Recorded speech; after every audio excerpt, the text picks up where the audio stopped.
Au Nigeria, le nord-est du pays a de nouveau fait les frais d'attaques sanglantes. Les djihadistes du groupe Boko Haram ont abattu 12 agriculteurs dans leurs champs.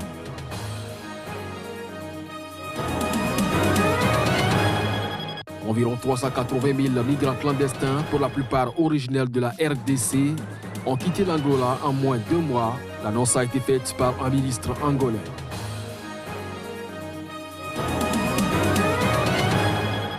Au Mali, un commandant de casque bleu sri-lankais en fonction a été renvoyé chez lui en raison de soupçons sur son implication dans les atrocités dans son pays à la fin des années 2000.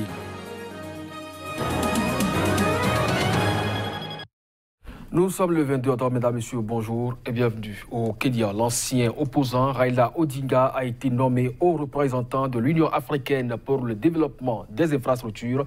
L'annonce a été faite samedi par Moussa Mahamat Faki, le président de la Commission de l'Union africaine. À travers ce reportage, vous avez plus de précisions. Selon le communiqué de l'Union africaine, Raila Odinga aura pour mission de faciliter le développement d'autoroutes ainsi que des lignes de train à grande vitesse sur le continent.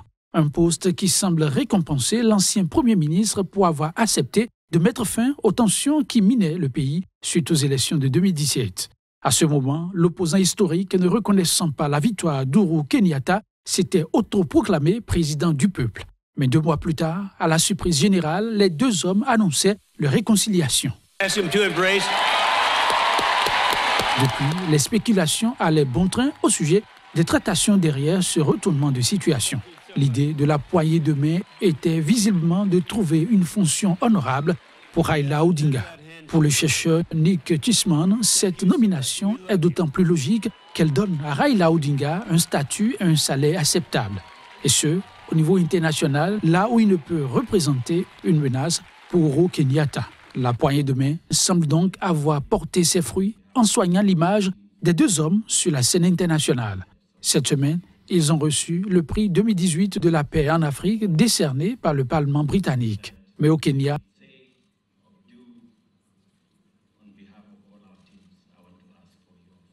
tendre.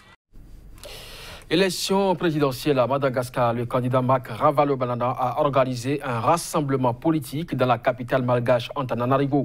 Ce meeting s'inscrit dans le cadre de l'élection prévue pour le mois de novembre prochain. C'est le début de la campagne présidentielle à Madagascar.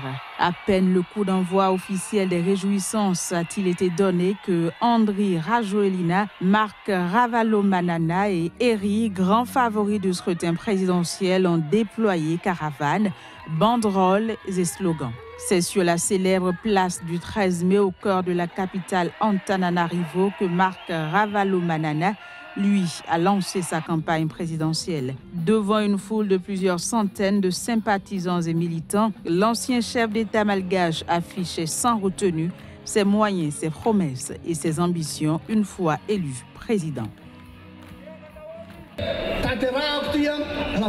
Premièrement, on va construire les routes, on va établir la sécurité, on va s'occuper du volet santé, on va s'occuper de l'éducation de nos enfants, on va donner des blouses et construire des cantines scolaires. C'est fini, le fait de donner nos terres aux étrangers. Tout ça, c'est fini. Il faut que les terres reviennent aux Malgaches. La campagne électorale débute dans un climat encore tendu par la longue crise politique qui a secoué Madagascar d'avril à juin. Pendant 2 mois, rappelons-le, des centaines de partisans de l'opposition ont occupé quotidiennement la place du 13 mai pour exiger d'abord le retrait des lois électorales jugées favorables au président sortant, puis réclamer sa démission pure et simple. Saisie du dossier, la Cour constitutionnelle malgache a ordonné la formation d'un gouvernement de coalition qui a permis de sortir de l'impasse et de ramener un peu de sérénité. Mais les rivalités entre les 3 principaux prétendants au fauteuil présidentiel malgache ont vite ressurgi à l'approche d'une élection aux allures de revanche. Au Bénin, l'UDBN, la formation politique de l'ancien ministre et député à l'Assemblée nationale Claudine Prudencio, ira aux prochaines élections toutes seules, sans se fondre dans aucun des deux blocs soutenant les actions du gouvernement. L'annonce a été faite à l'issue du 4e congrès extraordinaire du parti, devenu à l'occasion l'Union démocratique pour un Bénin nouveau. L'UDBN reste toutefois une formation politique de la mouvance. Plus de précisions avec la vice-présidente du parti, Anastasie Maforika Obachabi. C'est sur des propos recueillis par nos équipes. Le congrès constitutif convoqué dans la foulée et qui a clôturé les travaux dans la journée du dimanche 21 octobre 2018 a permis au parti Union démocratique pour un Bénin nouveau UDBN d'amender ses textes fondamentaux, de désigner ses dirigeants et de prendre la décision de participer aux prochaines échéances électorales sous la bannière de l'UDBN. Par cette décision, les militantes et militants du parti UDBN se dotent d'un cadre politique qui leur permet de défendre efficacement leurs lignes idéologiques et leurs projets de société, de révéler des femmes dynamiques, des jeunes méritants et des hommes d'expérience capables d'accompagner le gouvernement du président Patrice Talon dans la mise en œuvre efficiente du PAG. Le parti Union démocratique pour le Bénin nouveau salue et félicite les acteurs politiques qui l'ont rejoint et restent ouverts à toute formation politique, mouvement de jeunes, de femmes et personnalités politiques qui s'identifient à sa ligne idéologique et qui sont prêts à relever le défi de la modernisation du Bénin dans la paix, la cohésion et l'unité nationale. L'UDBN ne doit jamais vivre sous l'ombre tutélaire de notre parti. C'est un parti indépendant. Princesse, l'UDBN est indépendant. Il doit grandir, grandir et grandir. Que la paix soit avec nous. Au Nigeria, le nord-est du pays a de nouveau fait les frais d'attaques sanglantes. Les djihadistes du groupe Boko Haram ont abattu 12 agriculteurs dans leurs champs. Plus de précisions à travers cet élément.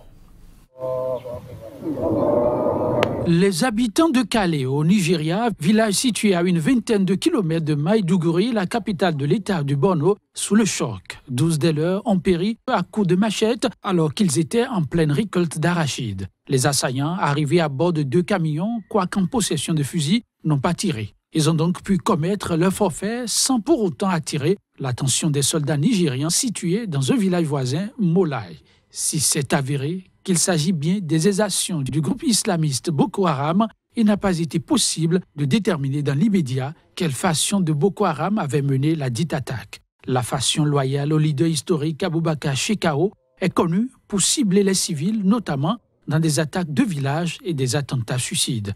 L'autre faction affiliée au groupe État islamique s'est davantage spécialisée dans les attaques contre les positions de l'armée et les symboles de l'État, même si elle a plus récemment été impliquée aussi dans des actions contre des civils.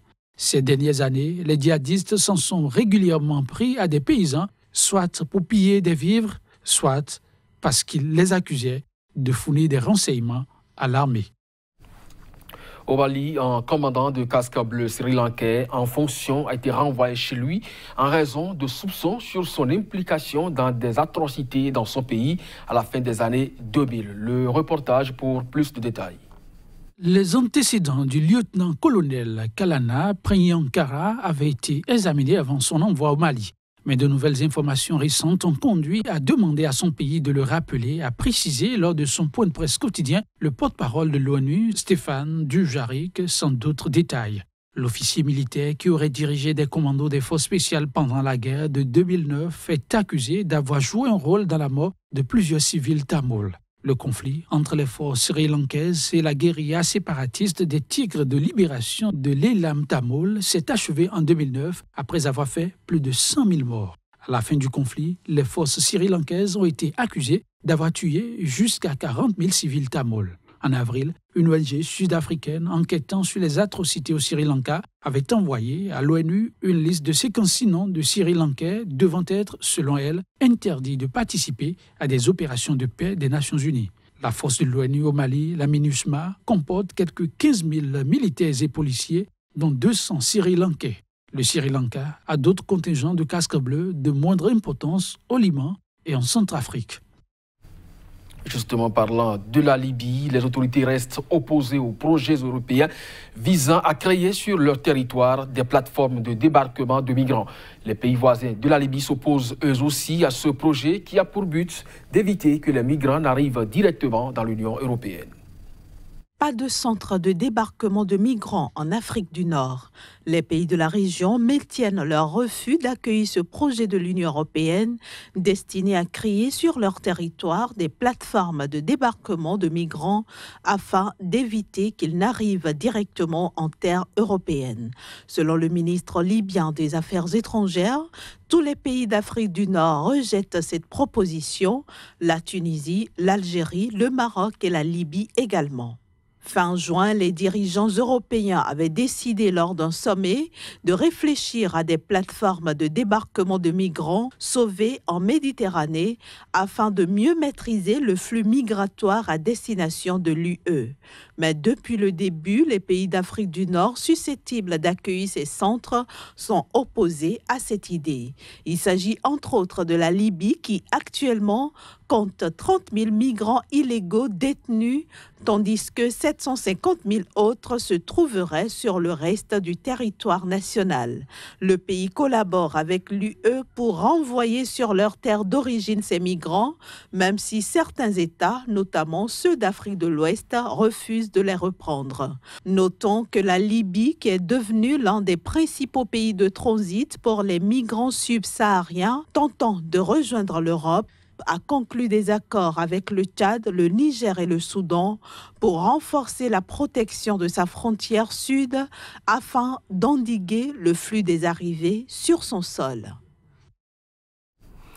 Environ 380 000 migrants clandestins, pour la plupart originaires de la République démocratique du Congo voisine, ont quitté l'Angola en moins d'un mois, et ce, au terme de l'opération Transparence de la lutte contre le trafic de diamants. L'annonce a été faite par un ministre angolais. Reportage. L'expulsion de milliers de migrants vivant clandestinement en Angola continue de faire polémique. Lors d'une visite à Dundo, dans le nord du pays, à la frontière avec la RD Congo, le ministre d'État et chef de la sécurité présidentielle a tenu à clarifier la situation, assurant que l'opération Transparence n'est pas fondée sur des sentiments xénophobes à l'encontre des citoyens des pays voisins ou de toute autre nationalité. Nós, enquanto angolanos, como Estado soberano, estamos a fazer no nosso. En tant qu'Angolais d'un État souverain, ce que nous faisons sur notre territoire est en faveur de notre sécurité pour combattre les tentatives d'abus de notre sécurité. Il suffit de vous dire que jusqu'à présent, pas plus ou moins de 380 000 étrangers ont abandonné volontairement, et je répète, volontairement, notre pays. Cerca de 380 000 cidadãos estrangeiros. Des propos contradictoires avec les témoignages de nombreux Congolais expulsés qui, après avoir traversé la frontière ces dernières semaines, ont dit avoir été brutalement expulsés d'Angola après y avoir parfois vécu pendant plus de 10 ans. Du côté de la République démocratique du Congo, Kinshasa a fait part mardi de toute son indignation et ses vives protestations à l'Angola, qui a expulsé 200 000 Congolais, dont 30 000 brutalement et avec des pertes en vies humaines. C'est la fin de cette édition. Merci de nous avoir suivis. L'actualité sur SICA se poursuit. Restez donc à notre compagnie. À très bientôt.